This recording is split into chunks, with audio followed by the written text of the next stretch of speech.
তুফানের ঝড়ই শুধু গুলির শব্দ দেখছি, মনে হয়েছে যে আমি মনে হয় আফগানিস্তানে আছি। আপু, হাজার হাজার মানুষ, লক্ষ লক্ষ মানুষ ভালো বলছে, তারা কেন ভালো বলছে? তারা গুলির শব্দ ভালোবাসে।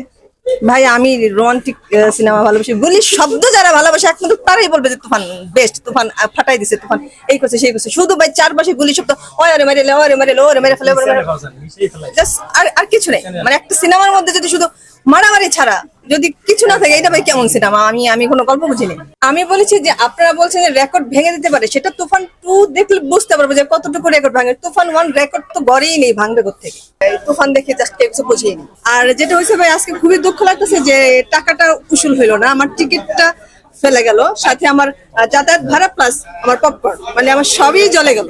আমার কাছে ভালো লাগেনি, আমি এত মারামারি দেখে মানে ভালো লাগেনি। একটা 2.5 ঘন্টা একটা সিনেমা চললো, কোনো একটা হলের মধ্যে একটা কোনো শব্দ হলো না, না হাসির, না কান্নার, না ইমোশন, কিছুই তো ছিল না। সিনেমার মধ্যে শুধু গুলির শব্দ ছিল। সেখান থেকে ছোট ছোট বাচ্চা কিছু বসছে আশেপাশে, তো ওরা কি শিখলো? শুধু মারামারি করা, একে গুলি করে, একে গুলি করা, আর তো কিছু শিখলো না। প্রিয়তমা দেখে কেঁদে মানে হল থেকে বেরোইছি, আজকে কিছু না বুঝে বেরোইছি।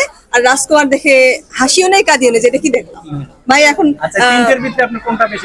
অফকোর্স প্রিয়তমা। এটা তুফান 2 দেখলে হয়তো বা বোঝা যাবে, কিন্তু তুফান 1 যারা দেখলো তারা ভাই, একটা হলের মধ্যে একটা কোনো সাউন্ড নাই, 2-2.5 ঘন্টা বসেছিলাম, একটা কোনো শব্দ হয়নি। প্রিয়তমা যখন দেখছি কেউ কাঁদতেছে, কেউ হাসতেছে, কেউ ভালো লাগছে। রাজকুমার দেখে সবাই মানে ফানিয়ে নিছে যে এটা কেমন সিনেমা। আর ভালো হয়নি ভাই, সারাক্ষণ মারামারি, আপনি কতক্ষণ দেখতে ভালো লাগবে? একটা মারামারির পিছনে তো কারণ থাকবে।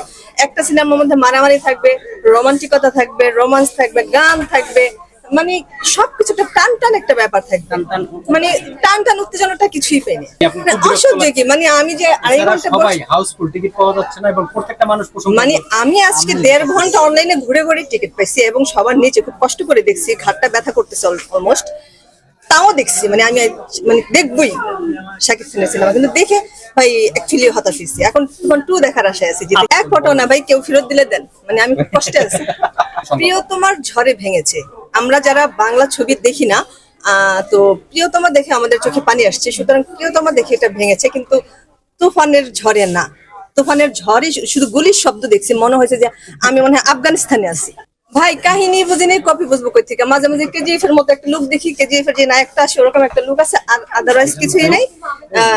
একটা সিনেমায় মানে 2.5 ঘন্টা বসেছিলাম, এক ফোঁটা হাসি নেই, এক ফোঁটা কাঁদি নেই, মানে কোনো কিছু যেহেতু করি নাই। এই সিনেমা থেকে কি শিখবে? যে অনেক আশেপাশে দেখছি যে ছোট ছোট বাচ্চারা বসা, ওরা শুধু গুলি করা ছাড়া আর কিছু শিখে নেই।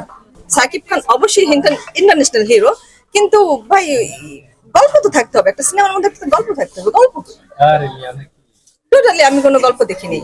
আমি বলেছি যে আপনারা বলছেন যে রেকর্ড ভেঙে দিতে পারে, সেটা তুফান 2 দেখলে বুঝতে পারবো যে কতটুকু রেকর্ড ভাঙে। তুফান 1 রেকর্ড তো গড়েই নেই, ভাঙবে কোত্থেকে? গড়তেই তো বললো না। আমি 2.5 ঘন্টা যদি একটু এদিক ওদিক না নড়লাম, চোখ দিয়ে পানি না আসলো, একটু না হাসলাম, পুরো হলের মধ্যে কোনো সাউন্ড ছিল না। একদম মনে হয় যে আল্লাহ রে, কোন জায়গায় জানি আজাব খানা। ভুয়া ভুয়া বলে স্লোগান তারাই দিচ্ছিল যারা বোঝেনি, যেমন আমি একটা পাবলিক। আমি তো যেহেতু আমি সচেতন মানুষ, ভুয়া বলার কোনো সুযোগ নেই। সেক্ষেত্রে ওখানে আমার আশেপাশে অনেক বাচ্চা দেখছিলাম বসছে, ওরা শুধু গুলি করা শিখছে, নাথিং এলস, আর কিছু শিখতে পারে না একটা সিনেমা থেকে।